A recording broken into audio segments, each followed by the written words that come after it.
स्वागत है दोस्तों आप सभी का एनिमे कहानी में। आज हम बात करने वाले हैं सोलो लेवलिंग सीजन 3 के एपिसोड 2 की।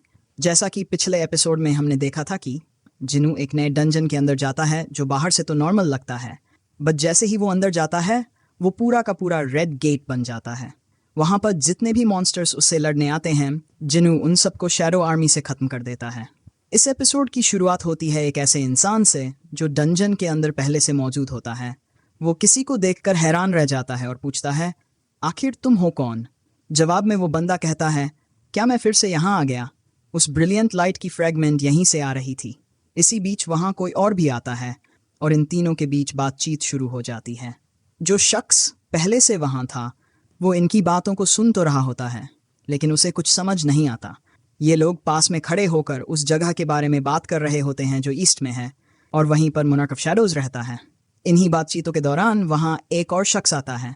उसने भी जिनू जैसी ड्रेस पहन रखी होती। वो बंदा इन दोनों से पूछता है, क्या तुम उसी ईस्ट वाली जगह की बात कर रहे हो? क्या तुम साउथ कोरिया की बात कर रहे हो? इस पर दूसरा शख्स कहता है, तुम होते कौन हो? अगर हमें पकड़ सकते हो तो कोशिश करके देख लो। और फिर जो वाइट कपड़ों में होता है वो टेलीपोर्टेशन का इस्तेमाल करके वहाँ से निकलने लगता है। लेकिन तभी जो बंदा जिनू जैसा लग रहा होता है वो कहता है, तुम उनसे तेज नहीं हो, और अचानक बहुत तेजी से अटैक कर देता है।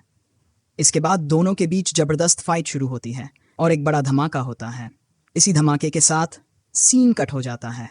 इसके बाद हम उसी जगह को देखते हैं जहां हाइली के बीच में गेट अपीयर हुआ था। वो गेट अभी भी रेड है और वहां पर कई गार्ड्स उसकी सुरक्षा कर रहे होते हैं। जब हम गेट के अंदर का नज़ारा देखते हैं तो वहां का बॉस मॉन्स्टर गुस्से में चिल्लाता है, आखिर कौन बस्टर्ड था जिसने ये सब किया? मैं उन सबको मार डालूंगा। तभी उसकी नज़र संग जिन वू पर पड़ती है। वो कहता है, मेरे लोग इस एरिया में छुपे हुए हैं, सब लोग बाहर आ जाओ, जल्दी करो। लेकिन कुछ देर तक कोई भी बाहर नहीं आ। खुद भी हैरान होता है कि उसके कहने पर भी उसके लोग बाहर क्यों नहीं आए। फिर वो मॉन्स्टर मजाक उड़ाते हुए कहता है, तुम तो बड़े फनी हो। जिनवू हल्की मुस्कान के साथ कहता है, अब तुम बाहर आओ। और उसके इतना कहते ही उसके शैडो सोल्जर्स एक एक करके सभी छुपे हुए मॉन्स्टर्स को ढूंढ निकालते हैं और मार मार कर घसीटते हुए बाहर ले आते हैं। कुछ ही पलों में उसके शैडो सोल्जर्स ने सभी छिपे हुए दुश्मनों को खत्म कर दिया होता है। जिनवू मुस्कुराता है और कहता है, लगता है अब कोई बचा नहीं है। ये सब देखकर वहाँ का बॉस मॉन्स्टर हैरान रह जाता है। वो अपनी मरे हुए साथियों की बॉडीज को देखकर गुस्से में चिल्लाता है, नहीं, कैसे इसने मेरे सभी लोगों को खत्म कर दिया। फिर वो जिनवू की तरफ देखकर जोर से चिल्लाता है, तू बास्टर्ड, अब नहीं बचेगा। जिनवू अपने शैडो सोल्जर्स को देखता है और कहता है, चलो अब शुरू करते हैं। जैसे ही वो ये कहता है उसका सबसे खतरनाक सोल्जर आगे बढ़ता है और बाकी सभी शैडो सोल्जर्स के साथ मिलकर बचे हुए मॉन्स्टर्स पर टूट पड़ता है। वहाँ एक जबरदस्त और खून खराबे वाली फाइट शुरू हो जाती है। इस सब के बीच जिनवू एकदम शांत तरीके से आगे बढ़ रहा होता है। जितने भी मॉन्स्टर्स उसकी तरफ अटैक करने के लिए दौड़ते हैं वो उसे छू भी नहीं पाते, क्योंकि उसके सोल्जर्स पहले ही उन्हें खत्म कर देते हैं। जिनवू को इस बात की बिल्कुल भी फिक्र नहीं होती कि कोई उसे छू भी पाएगा। उसके शैडो सोल्जर्स उसकी हिफाजत में इतने अलर्ट होते हैं कि कोई भी मॉन्स्टर जिनवू के करीब भी नहीं आ पाता। तभी वो बॉस मॉन्स्टर गुस्से में चिल्लाता है, बस बहुत हो गया, और वो जिनवू की तरफ तेजी से अटैक करता है।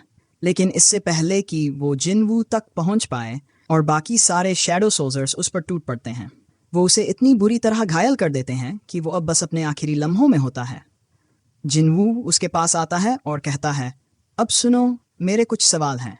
अगर तुम कोऑपरेट करोगे तो तुम्हें कम दर्द सहना पड़ेगा। लेकिन इससे पहले कि जिनवू कोई सवाल पूछ पाए वो मॉन्स्टर वहीं दम तोड़ देता है। जिनवू गहरी सांस लेकर कहता है, अंत में मैं इससे कुछ भी नहीं पूछ पाया क्योंकि सिस्टम ने एक बार फिर इंटरफेयर कर दिया। फिर वो हल्की सी मुस्कान के साथ कहता है, खैर, मुझे नहीं लगता कि इससे कोई खास फर्क पड़ता है। आखिरकार समय के साथ मैं सब कुछ जान ही जाऊंगा। इसके बाद जिनवू उस की को निकालता है जो उसे रैंडम लूट बॉक्स में मिली थी। अब जिनवू इस की का इस्तेमाल कर पाएगा क्योंकि उसका मैक्सिमम लेवल अब 100 तक पहुंच चुका है। जैसे ही उसकी लेवल रिक्वायरमेंट पूरी होती है उस की सारी डिटेल्स खुल जाती हैं। जिनवू को अब पता चलता है कि ये असल में उसी डबल डंजन की है जिसमें वो सबसे पहली बार गया था, यानी कि उसी टेम्पल की। जैसे जैसे जिनवू इस की जानकारी पढ़ता है उसे समझ आता है कि इस की मदद से वो फिर से उस टेम्पल में एंटर कर सकता है। सिस्टम उसे बता देता है कि उस गेट की लोकेशन भी जिनवू को मिल जाएगी, लेकिन कुछ समय बाद अब जो टाइम बचा हुआ होता है वो होता है लगभग 417 घंटे, यानी कि जिन्वू को अब 417 घंटे का इंतज़ार करना होगा। उसके बाद ही उसे उस गेट की लोकेशन बताई जाएगी और फिर जिन्वू इस की का इस्तेमाल करके उस खतरनाक टेम्पल के अंदर एक बार से जा सकेगा। जिन्वू अपने आप से कहता है, कार्टन और टेम्पल की चाबी, मैं उस जगह को कैसे भूल सकता हूँ? कभी नहीं। अगर मैं कोशिश भी करूँ तब भी मैं उस जगह को नहीं भूल सकता, वो डबल डंजन। और तभी जिन्वू को वो सारी बातें याद आने लगती हैं। फ्लैशबैक चलता है, जो भी उसके साथ उस डबल डंजन में हुआ था सब कुछ उसकी आंखों के सामने एक बार फिर से घूमने लगता है। जिन्वू खुद से कहता है, सिस्टम मुझे फिर से बुला रहा है, उसी जगह पर जहाँ से ये सब कुछ शुरू हुआ था। लेकिन अब का मैं और तब का मैं बहुत बदल चुका हूँ। लगता है ये सब कुछ शुरुआत से ही प्लान किया गया था। जब से मुझे ये सिस्टम मिला था तब से ही। फिर जिन्वू थोड़ी गंभीरता से कहता है, और अगर वहाँ कोई मेरा इंतज़ार कर रहा है मेरी वापसी का, तो सुन लो, तुम्हें बस थोड़ा और इंतज़ार करना होगा। मैं आऊँगा और मैं तुम्हारे लिए शलधाऊँगा। दूसरी तरफ हम देखते हैं यूजिनहो को, जो कि पूरी मेहनत कर रहा होता है। दरअसल जिन्वू को जो लोग भी नफरत कर रहे होते हैं, यूजिनहो उन सभी के खिलाफ कंप्लेन रेज कर रहा होता है। वो गुस्से में कहता है, मैं किसी को भी माफ़ नहीं करूँगा जो भी जिन्वू ह्यांग के खिलाफ हेट फैला रहे हैं। अगर वो मेरे सामने आकर रोएंगे या गिड़गिड़ाएंगे तब भी मैं उन्हें नहीं छोड़ूंगा। उनकी हिम्मत कैसे हुई जिन्वू ह्यांग के बारे में ऐसी बातें करने की। वो ये सब कुछ काफ़ी देर से कर रहा होता है और बड़बड़ाते हुए कहता है, यार आज तो मैं पूरा थक ही गया हूँ। तभी वहाँ जिन्वू आ जाता है। वो अपने शैडो एक्सचेंज स्किल का इस्तेमाल करते हुए यूजिनहो के सामने प्रकट होता है। जिन्वू मुस्कुरा कर कहता है, तुम इतनी मेहनत कर रहे हो? यूजिनहो जवाब देता है, हाँ हाँ सर। फिर वो मन ही मन सोचता है, ये इंसान भी ना जब मन करे गायब हो जाते हैं और जब मन करे कहीं से भी प्रकट हो जाते हैं। वैसे सब कुछ ठीक तो है ना? यूजिनहो जवाब देता है, हाँ सर सब कुछ ठीक है, लेकिन आप कुछ अजीब से क्यों दिख रहे हैं? जिन्वू हल्के से मुस्कुरा कर कहता है, मैं अभी सीधा गेट से आया हूँ और याद है तुमने कहा था कि हमें थोड़े बहुत पैसों की ज़रूरत है गिल्ड शुरू करने के लिए। फिर वो एक बैग सामने फेंकता है, ये लो। यूजिनहो बैग खोलता है और हैरानी से उसकी आंखें चौड़ी हो जाती हैं। इतने सारे प्रीमियम एसेंस स्टोन्स। सर, क्या आपने कोई हाई रैंक गेट क्लियर किया है? ये तो हमारे सभी एम्प्लॉई के लिए काफ़ी होगा। जिन्वू शांत लहजे में कहता है, एम्प्लॉई? यूजिनहो थोड़ा हंसते हुए कहता है, हाँ सर, मैंने तो आपको बताया था ना, क्या आपको याद नहीं? हमें गिल्ड शुरू करने के लिए एक और मेंबर की ज़रूरत है। अच्छा हाँ, तुमने कहा था हमें लगभग 3 लोग चाहिए, एक गिल्ड मास्टर, एक वाइस गिल्ड मास्टर और एक एक्स्ट्रा मेंबर। ये बात तो सही है। चलो ठीक है। फिर वो पूछता है, और कोई इम्पोर्टेंट बात है जो तुम मुझे बताना चाहते हो? यूजिनहो गंभीर होकर कहता है, हाँ सर, एक और ज़रूरी बात है और ये काफ़ी अर्जेंट है। जिन्वू पूछता है, हम क्या है? यूजिनहो उसे बताता है, हमें अपने गिल्ड का नाम रखना होगा। जिन्वू कहता है, हम ये भी इम्पोर्टेंट था क्या? मुझे लगा नहीं होगा। यो फिर चिल्लाते हुए कहता है, नहीं सर, ये तो हमारे लिए बहुत ज़्यादा इम्पोर्टेंट है सर। इसके बाद यो जिन्वू को बताता है, सर पहले मैंने सांग यो गिल्ड सोचा था, हम दोनों का जो लास्ट नेम है उसे मिला देंगे, लेकिन ये जचा नहीं। वैसे यो गिल्ड भी काफ़ी अच्छा है, लेकिन सर मैं आपका नाम अपने नाम से आगे कैसे रख सकता हूँ? इसके बाद यो जिन्वू को काफ़ी सारे और भी कॉम्बिनेशन बताता है। तभी जिन्वू उसे बोलता है, वैसे सोलो प्लेयर गिल्ड कैसा रहेगा? ये बात सुनकर यो कहता है, क्या? जिन्वू उसे समझाता है, बेसिकली ये सब कुछ सोलो हंटिंग से ही तो स्टार्ट हुआ था ना। यूजिनहो अपने मन में सोचते हुए कहता है, इन्हें क्या लग रहा है, ये कोई जोक है? मुझे तो हमेशा से लगता था कि ये हर चीज़ में बेहतर हैं, पर ऐसा नहीं है। वैसे भी ये भी इंसान हैं, हमारी तरह ही सोचते हैं। तभी अचानक कोई गेट पर आता है और दरवाज़ा खटखटाता है। यूजिन कहता है, अब कौन है? जैसे ही यूजिन बाहर जाता है वहाँ एक आदमी खड़ा होता है। वो यूजिन से पूछता है, गिम्प सांग जिन्हो का ऑफिस है? यूजिन जवाब देता है, हाँ, लेकिन आप कौन हैं? तभी यूजिन उस शख्स को देखकर काफ़ी ज़्यादा हैरान हो जाता है और कहता है, मिस चाइना, आप तो एक्चुअली में यहाँ पर हैं। वो फिर पूछता है, आप यहाँ पर क्या करने आई हैं? चाइन जवाब देती हैं, वैसे मैं यहाँ पर तुम्हारा गिल्ड ज्वाइन करने के लिए आई हूँ। इसके बाद वे लोग आपस में बात करने लगते हैं। फिर से जिन चाइन से पूछता है, मैं आपसे दोबारा पूछना चाहूँगा, आप यहाँ पर क्या करने के लिए आई हैं? चाइन जवाब देती हैं, क्या तुमने सुना नहीं जो मैंने अभी बोला था? मैं तुम्हारा गिल्ड ज्वाइन करना चाहती हूँ। ये बात सुनकर जिन्वू थोड़ा सा कंफ्यूज हो जाता है। वो मन ही मन सोचते हुए कहता है, मैं काफ़ी ज़्यादा कंफ्यूज हो रहा हूँ, आखिरकार यहाँ चल क्या रहा है? फिर जिन्वू चाइन से पूछता है, वैसे क्या आपको मिस्टर गो ने भेजा है ये सब करने के लिए? चाइन तुरंत मना कर देती हैं। वो मुझे क्यों भेजेंगे? इसके बाद जिनू फिर पूछता है, क्या आपको मिस्टर चोई ने अपने हंटर गिल्ड से निकाल दिया है? चाइन हंसते हुए कहती हैं, अरे नहीं। जिनू पूछता है, तो फिर आप क्यों ज्वाइन करना चाहती हैं हमारे सोलो प्लेयर गिल्ड को? जैसे ही चाइन को गिल्ड का नाम सुनाई देता है, वो हैरानी से कहती हैं, क्या तुम्हारे गिल्ड का नाम सोलो प्लेयर गिल्ड है?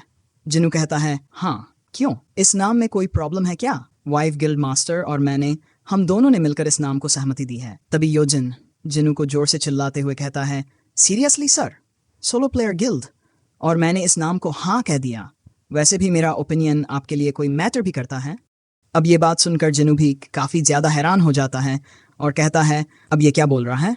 जिनू जवाब देता है, तुमने कुछ नहीं बोला जब मैंने कहा सोलो प्लेयर गिल्ड, तो मुझे लगा कि तुमने हाँ कर दी है। अब जिनू अपने मन में सोच रहा होता है, एक मिनट, सबसे पहले तो इस सिचुएशन में शांत रहना होगा। वो अपने सेंस स्टेट्स का इस्तेमाल करके ये पता लगाने की कोशिश करता है कि यहाँ पर माहौल बहुत ज़्यादा कंफ्यूजिंग हो गया है। फिर खुद से कहता है, रुको, मुझे यहाँ पर शांत रहना होगा। अब वो चाइन की तरफ देखने लगता है। उन्हें गौर से देखते हुए जिनू अपने मन में सोचता है, इनकी हार्ट बीट भी काफ़ी तेज चल रही है। ये गहरी गहरी सांसें ले रही हैं और पूरी कोशिश कर रही हैं कि खुद को शांत रखें। लेकिन मैं बेवकूफ़ नहीं हूँ, मैं अपने सेंस स्टेट्स का इस्तेमाल कर सकता हूँ। पर आखिरकार क्यों ये मेरे गिल्ड को ज्वाइन करना चाहती हैं?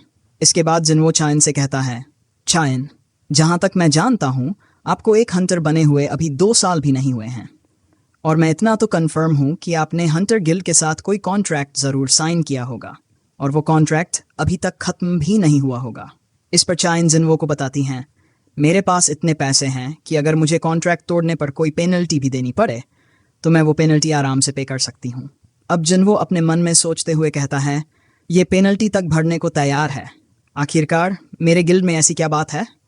इसके बाद जिनवो चाइन से कहता है, वैसे मैं आपको एक बात बता दूं, हमारे गिल्ड के पास एडवांस पेमेंट देने के लिए पैसे नहीं हैं। चाइन कहती हैं, कोई फ़र्क नहीं पड़ता, मुझे एडवांस चाहिए भी नहीं। जिनवो फिर पूछता है, तो फिर आखिरकार आप हमारे गिल्ड को ज्वाइन क्यों करना चाहती हैं? आपको हमारे गिल्ड से कुछ भी नहीं मिलने वाला।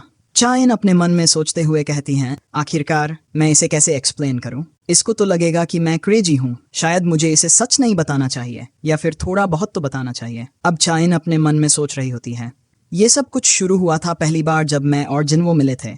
जब वो एक वर्कर के तौर पर डंजन के अंदर गया था, तभी मुझे उसके अंदर से कुछ अलग ही स्मेल आई थी। इसी वजह से मुझे उस पर शक हुआ। मैंने उसके बारे में जितनी भी जानकारी मिल सकती थी वो निकलवाई, और धीरे धीरे मुझे उस पर शक और बढ़ने लगा। मैंने उसके बारे में काफ़ी रिसर्च की और फिर मुझे पता चला कि वो एक S रैंक हंटर बन चुका है। यहीं से सब कुछ बदल गया था। फिर जब जेजू आइलैंड की रेड हुई थी, वहाँ पर जब सब लोग घायल हो गए थे, तभी जिनवो उन्हें बचाने के लिए आया था, और मैं भी उस रेड में मरते मरते बची थी। मैं सच में लगभग मर ही चुकी थी, लेकिन फिर भी आखिरकार मैं बच गई थी, सिर्फ और सिर्फ जिनवो की वजह से। जब मुझे होश आया तो मैंने सबसे पहले मिस्टर गो से पूछा था, क्या मुझे किसी ने बचाया था? क्या जिनवो आया था? और उन्होंने जवाब दिया, हाँ। यही वो पल था जिसने सब कुछ बदल दिया। उस इंसिडेंट के बाद मैं बस जिनवो के करीब रहकर काम करना चाहती थी, ताकि मैं उसे और अच्छे से जान सकूं। चाइन अपने मन में सोचते हुए बुदबुदा रही होती हैं, मैं चाहती हूँ कि तुम हमेशा मेरे साथ रहो, मेरी आखिरी सांस तक। अरे नहीं, ये मैं क्या सोच रही हूँ? अब वो शर्म से लाल हो जाती हैं। मुझे नहीं पता भाई ये कौन सी सिचुएशन है, लेकिन मैं बहुत ज़्यादा शर्माने लगी हूँ। अब जिनवो उसकी तरफ देख रहा होता है। वो सोचता है, यार ये क्या चल रहा है? ये तो एकदम अलग से शर्मा रही है। इनका चेहरा, इनका पूरा शरीर इतना लाल क्यों हो गया है? ये बोल क्यों नहीं रही है? ज़रूर कुछ न कुछ छुपा रही हैं। इन पूरी कोशिश कर रही होती हैं कि जिनवो को उन पर शक न हो। जिनवो अपने मन में सोचते हुए कहता है, मुझे नहीं पता ये क्या सोच रही हैं, लेकिन जो कुछ भी है इनका ये प्लान काफ़ी पहले से तय है।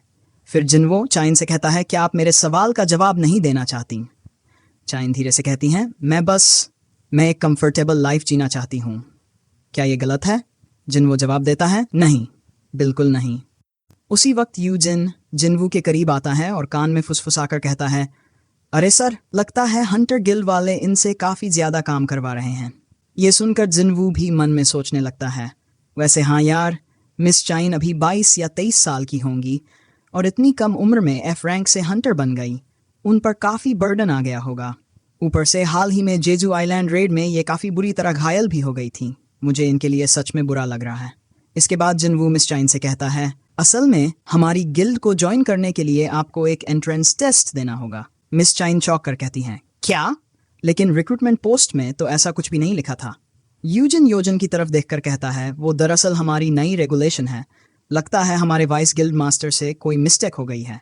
फिर वो योजन की तरफ मुड़कर कहता है, हमारे गेस्ट के लिए कुछ खाने पीने का इंतजाम करो। यूजिन जवाब देता है, हाँ हाँ बिल्कुल सर। मिस चाइन फिर जिनवू से पूछती हैं, वैसे टेस्ट किस तरह का होगा? जिनवू मन में सोचता है, क्या ये तैयार हो गई? सीरियसली? खैर ठीक है। फिर वो कहता है, आपको मेरे एक समन की गई बीस्ट को हराना होगा। मिस चाइन थोड़ा मुस्कुराते हुए कहती हैं, बस इतनी सी बात? लगता है आप मुझे अंडर एस्टिमेट कर रहे हैं मिस्टर जिनवू। तो बताइए किससे लड़ना होगा? जिनवू जवाब देता है, मैं कोशिश करूंगा कि आपको सबसे स्ट्रॉन्गेस्ट दूं, सिर्फ आपके लिए। मिस चाइन भी आत्मविश्वास से कहती हैं, ठीक है। फिर वो पूछती हैं, वैसे टेस्ट कब होगा? जिनवू कहता है, चलिए अभी शुरू करते हैं। हंटर एसोसिएशन का जिम्नेजियम ठीक रहेगा, चलिए वहीं करते हैं टेस्ट। जिनवू मन में सोचता है, जिम्नेजियम एक अच्छा ऑप्शन है, पर वो थोड़ी दूर है। लेकिन हाँ, ये परफेक्ट मौका है ये टेस्ट करने का कि मेरी शैडो एक्सचेंज स्किल इंसानों पर भी काम करती है या नहीं। फिर वो मिस चाइन से कहता है, हम लोग वैसे नहीं जाएंगे। मिस चाइन पूछती हैं, तो फिर कैसे? जिनवू जवाब देता है, बस थोड़ा मेरे करीब आइए। जैसे ही मिस चाइन करीब आती हैं, जिनवू उन्हें एकदम करीब खींच लेता है। मिस चाइन थोड़ी शर्माने लगती हैं और फिर जिनवू अपनी शैडो एक्सचेंज स्किल का इस्तेमाल करके दोनों को टेलीपोर्ट कर देता है हंटर एसोसिएशन के जिम्नेजियम में। उधर यूजिन जिनवू के गेस्ट यानी मिस चाइन के लिए खाने पीने का सामान लेकर वहां पहुंच चुका होता है। जैसे ही वह रूम में एंटर करता है, चारों तरफ देखता है और कहता है, अब ये लोग कहाँ गए? तभी उसके सामने जिनवू का एक शैडो सोल्जर खड़ा होता है। वो जो खाना यूजिन लेकर आया था, वो शैडो सोल्जर उसे मिस चाइन और जिनवू के लिए लाया गया समझकर खुद ही खा लेता है। ये देखकर यूजिन और भी ज्यादा डर जाता है, उसकी आंखें फटी की फटी रह जाती हैं। दूसरी तरफ अब हम जिम्नेजियम का सीन देखते हैं, जहां जिनवू और मिस चाइन पहले ही टेलीपोर्ट हो चुके होते हैं। जिनवू कहता है, हम लोग यहीं पर प्रैक्टिस करेंगे। मिस चाइन चारों ओर देखकर चौंक जाती हैं और कहती हैं, ये हम इतनी जल्दी यहाँ कैसे पहुंच गए? जिनवू मन में सोचता है, मैडो एक्सचेंज स्किल एक गेट की तरह काम करती है। इसका मतलब है कि मैं किसी दूसरे इंसान को भी अपने साथ टेलीपोर्ट करवा सकता हूँ, बशर्ते मेरा शैडो सोल्जर पहले से उस जगह पर मौजूद हो। वो आगे सोचता है, मुझे 3 घंटे तक रुकना भी पड़ेगा और अभी मेरे पास पूरे 3 घंटे हैं। चलो मैं इनका टेस्ट यहीं ले लेता हूँ। शायद इस स्किल की मदद से मैं दुनिया के दूसरी तरफ भी ट्रैवल कर सकता हूँ, ये तो देखना पड़ेगा। इसके बाद जिनवू मिस चाइन से कहता है, तो चलिए शुरू करते हैं। मिस चाइन अब भी हैरान होती हैं कि वो इतनी जल्दी कैसे यहाँ पहुँच गई। फिर अचानक उन्हें कुछ याद आता है, ओह मुझे अभी याद आया, मैं कोई वेपन साथ नहीं लाई। जिनवू हल्का मुस्कुराकर कहता है, ओह तो आपका मतलब उस पिकैक्स से है? मिस चाइन शॉक में कहती हैं, क्या? अरे नहीं नहीं, वो मेरा वेपन नहीं है। जिनवू हंसते हुए कहता है, अरे मैं तो बस मजाक कर रहा था, सीरियस मत होए। मिस चाइन भी मुस्कुरा कर कहती हैं, अच्छा चलिए ठीक है, कोई बात नहीं। सामने जो स्टोरेज रूम है वहाँ से मैं एक वेपन ले लेती हूँ। फिर वह स्टोरेज रूम में जाती हैं। वहाँ हंटर्स के लिए तरह तरह के वेपन रखे होते हैं। वह उनमें से एक स्वॉर्ड उठाती हैं। मिस चाइन जिनवू से कहती है, मैं तैयार हूँ। जिनवू उनकी ओर देखता है और कहता है, क्या आप इस वेपन के साथ कंफर्टेबल हैं?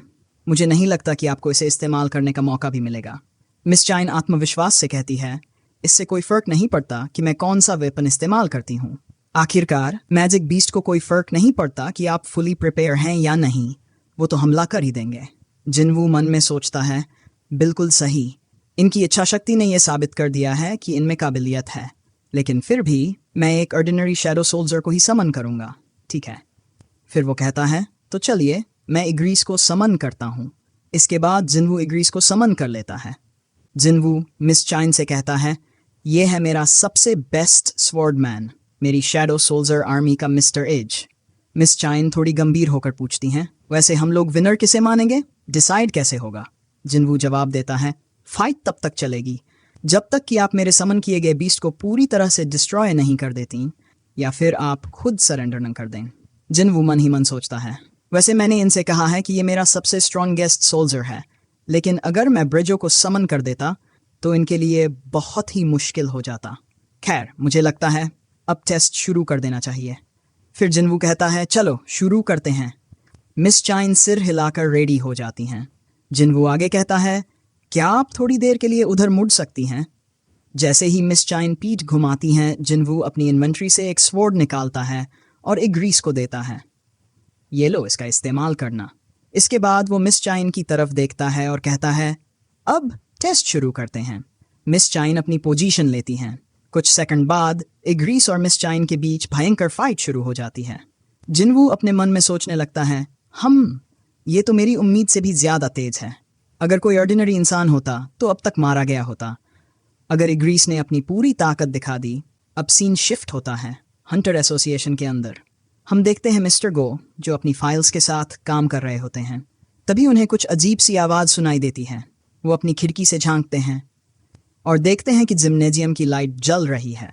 वो खुद से कहते हैं, जहाँ तक मुझे याद है जिम्नेजियम को आज के लिए किसी ने रिजर्व नहीं किया था। फिर वो अपना फ़ोन उठाते हैं और एक असिस्टेंट को कॉल करते हैं, मुझे जिम्नेजियम के इंटरनल सीसीटीवी का एक्सेस दो अभी। कुछ ही देर बाद वो अपनी स्क्रीन पर देख पाते हैं कि अंदर क्या चल रहा है। वो हैरानी से कहते हैं, ये दोनों यहाँ कब आ गए? फिर अचानक मिस्टर गो को कुछ याद आता है। ओह, तो ये बात है। जब मैंने मिस चाइन को बताया था कि जिनवू वहाँ लोगों की मदद करने के लिए आया था, ज़रूर मिस चाइन उस बात से इम्प्रेस हुई होंगी। वो हल्की सी मुस्कान के साथ कहता है, चलो कोई बात नहीं। इसके बाद मिस्टर गो अपने असिस्टेंट से कहता है, मैं माफ़ी चाहता हूँ, लेकिन क्या तुम जिम्नेजियम के अंदर के सिक्योरिटी कैमरा को बंद कर सकते हो? असिस्टेंट हैरान होकर कहता है, लेकिन सर। मिस्टर गो उसे रोकते हुए बोलते हैं, आज इंस्पेक्शन डे है, इसीलिए कैमरा बंद कर दो। असिस्टेंट सिर हिलाता है, ठीक है सर। फिर से सीन कट होकर जिम्नेजियम के अंदर शिफ्ट होता है। मिस चाइन ने इग्रीस पर एक ज़बरदस्त अटैक करके उसे थोड़ा घायल कर दिया होता है। वो गहरी सांस लेते हुए जिनवू से कहती हैं, तुमने कहा था कि ये तुम्हारा सबसे ताकतवर सोल्जर है, तो क्या तुम बाकियों को भी समन करोगे? जिनवू हल्के से मुस्कुराता है, पर आप घायल हो सकती हैं। मिस चाइन आत्मविश्वास के साथ कहती हैं, मुझे उससे कोई फ़र्क नहीं पड़ता। आखिरकार मुझे भी तो देखना है कि बाकी कितने स्ट्रॉन्ग हैं। जिनवू पूछता है, क्या आप जानती हैं किससे आप भिड़ने जा रही हैं? मिस चाइन जवाब देती हैं, हाँ, मैंने उस बीस्ट को देखा था और उसके फुटेज भी देखे हैं। जिनवू गंभीरता से कहता है, ठीक है। फिर वो अपने सबसे ताकतवर शैडो सोल्जर बेरू को समन कर लेता है। जैसे ही बेरू सामने आता है, उसकी भारी भारी मैना की एनर्जी पूरे जिम को भर देती है। मिस चाइन की आंखों में पहली बार डर झलकता है। उनके पसीने छूटने लगते हैं, क्योंकि जब बेरू सामने होता है तो उसकी मौजूदगी ही ये बता देती है कि वो कितना ज़्यादा खतरनाक है। जिनवू धीरे से कहता है, वैसे मैं आपसे एक बार और पूछता हूँ, क्या आप इससे लड़ना चाहेंगी? और अगर बेरू ने पूरी ताकत लगा दी तो मिस चाइन के जीतने के चांस बहुत ही कम होंगे। जिनवू के ये विचार अभी खत्म भी नहीं हुए थे कि बेरू बोल पड़ता है, मेरे किंग, मुझे इस इंसान के साथ क्या करना है? जिनवू उसकी ओर देखता है और गंभीर लहजे में कहता है, तुम्हें इसे हराना है, लेकिन ध्यान रहे किसी भी हाल में इन्हें चोट नहीं लगनी चाहिए। बेरू सिर झुकाकर कहता है, जैसी आपकी आज्ञा। और फिर वो इतनी जोर से चिल्लाता है कि उसकी आवाज़ से जिम्नेजियम की सारी लाइट्स चटकने लगती हैं, कुछ तो टूट भी जाती हैं। उसके चारों ओर का माहौल अचानक खतरनाक हो जाता है। मिस चाइन हैरान रह जाती हैं। वो अपने मन में सोचती हैं, ओह, ये तो वही है जिसके खिलाफ जिनवू लड़ा था। ये बेहद ताकतवर है, मुझे इससे सावधान रहना होगा। अगर इसने मुझे नुकसान पहुंचाने की ठानी तो बचना नामुमकिन होगा। बेरू फिर से कहता है, जैसी आपकी आज्ञा मेरे किंग। अब बारी थी मिस चाइन की। वो सोचती हैं, अब मेरी बारी है, मुझे एक भी मूव मिस नहीं करना चाहिए। पर इससे पहले कि वो कुछ कर पाती, बेरू पल भर में उनके पीछे आ जाता है। मिस चाइन छत से अपनी तलवार निकालती हैं और उस पर अटैक करती हैं, लेकिन बेरू आसानी से उसका वार रोक लेता है। मिस चाइन हैरान रह जाती हैं। बेरू अपने मन में सोचता है, मेरे किंग ने कहा है इसे हराना है बिना कोई चोट पहुंचाए, तो इसका मतलब मुझे इसकी ताकत को तोड़कर दिखाना है, लेकिन बिना इसे घायल किए। हाँ, कितना आसान काम है। मिस चाइन फिर तलवार छुड़ाती हैं और तेजी से बेरू पर हमला करती हैं, लेकिन बेरू हर वार को या तो ब्लॉक कर देता है या बड़ी आसानी से डॉज कर जाता है। मिस चाइन सोचती हैं, ये कैसे हो सकता है? ये मेरे हर अटैक को बिना हिले डुले डॉज कर रहा है। ये मुझसे काफ़ी तेज है और ये तो अपनी जगह से हिला तक नहीं। तभी बेरू एक बार फिर जोर से चिल्लाता है और उसकी आवाज़ से मिस चाइन एक कदम पीछे हट जाती हैं। जिनवू, जो दूर खड़ा सब देख रहा होता है, मन में सोचता है, लगता है रिजल्ट तय हो चुका है। फिर वो धीरे से मिस चाइन से पूछते हैं, तो क्या आप संतुष्ट हैं या अब भी और लड़ना चाहती हैं? मिस चाइन गहरी सांस लेकर कहती हैं, नहीं, मैं अभी भी लड़ना चाहती हूँ, मेरे अंदर अभी ताकत बाकी है। जिन्वू थोड़ा चौंकते हैं और सोचने लगते हैं, ये आखिर सोच क्या रही हैं। इन्हें तो समझ आ गया होगा कि बेरू और इनके बीच का फर्क कितना बड़ा है, लेकिन फिर भी बेरू बाकियों से अलग है। उसके पास इंटेलिजेंस है, वो खुद सोच सकता है। वो एक किलिंग मशीन है, लेकिन उसने खुद पर कंट्रोल रखा है। अगर वो चाहता तो अब तक इस फाइट का अंत कर चुका होता, लेकिन उसने ऐसा नहीं किया। शायद मिस चाइन के पास कोई खास वजह है। मैं बस दुआ करता हूँ कि वो कोई गलत फैसला न लें। मिस चाइन की नज़रें अब भी बेरू पर टिकी होती हैं। अचानक बेरू की आंखों में एक अलर्ट चमकता है। उसकी इंस्टिंक्ट उसे वार्न करती है। वो गुस्से में दहाड़ते हुए कहता है, तुम्हारी हिम्मत कैसे हुई? वो बिजली की रफ्तार से मिस चाइन की ओर दौड़ता है और एक ज़बरदस्त अटैक करता है। मिस चाइन जैसे तैसे उस वार को डॉज कर जाती हैं, लेकिन बेरू का वार इतना जोरदार होता है कि ज़मीन पूरी तरफ है। चारों ओर दरारें, मलबा उड़ता हुआ पूरा जिम्नेजियम हिल जाता है। मिस चाइन पहली बार थोड़ी डर जाती हैं। मिस चाइन अपने मन में सोचती हैं, अब वक्त आ गया है, मुझे अपनी सबसे खतरनाक स्किल का इस्तेमाल करना होगा। मेरे पास सिर्फ एक मौका है। मेरी मना अब खत्म हो रही है, लेकिन अगर ये वार सही बैठा तो शायद। वो अपनी तलवार कसकर पकड़ती हैं और पूरी स्पीड से बेरू की ओर दौड़ती हैं। और फिर स्वॉर्ड ऑफ स्लाइड चीखते हुए वो अपनी अल्टीमेट स्वॉर्ड स्किल का इस्तेमाल करती हैं और बेरू पर तगड़ा अटैक करती हैं। दूर खड़ा जिन्वू ये सब देखकर एकदम चौंक जाता है। नहीं, ये तो। जैसे ही मिस चाइन की तलवार बेरू के शरीर को छूती है, अचानक बेरू के भीतर कुछ ट्रिगर हो जाता है। उसके माइंड में गूंजती है एक पुरानी कमांड।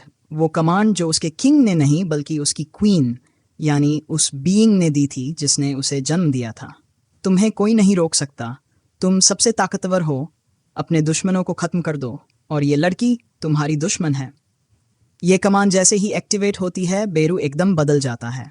गुस्से से भरा हुआ वो मिस चाइन की तरफ पलटता है और बिजली की रफ्तार से जबरदस्त अटैक करने के लिए दौड़ता है। लेकिन तभी, रुको बेरू! जिन्वू चीखते हैं और खुद बेरू के सामने कूद पड़ते हैं।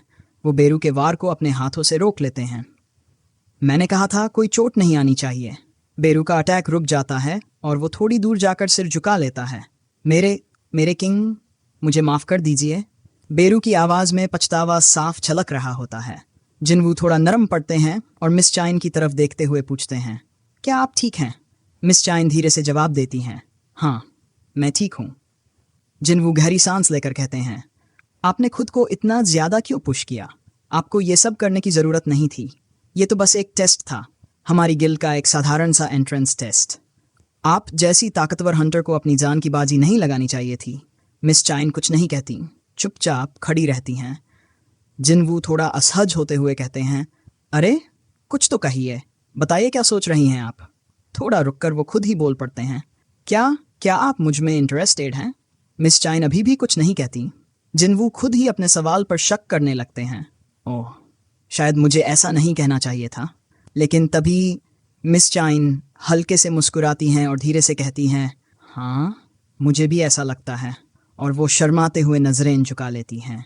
इसी के साथ ये एपिसोड समाप्त होता है। आपको ये कैसा लगा हमें कमेंट करके बताइए। अगर आपको वीडियो पसंद आई हो तो लाइक और शेयर करना ना भूलें। और अगर आप ऐसी ही और मज़ेदार एनिमे एक्सप्लेनेशन देखना चाहते हैं तो चैनल को सब्सक्राइब करें और बेल आइकन ज़रूर दबाएं ताकि आपको नई वीडियो की नोटिफिकेशन सबसे पहले मिले। मिलते हैं अगले वीडियो में एक और ज़बरदस्त एनिमे एक्सप्लेनेशन के साथ।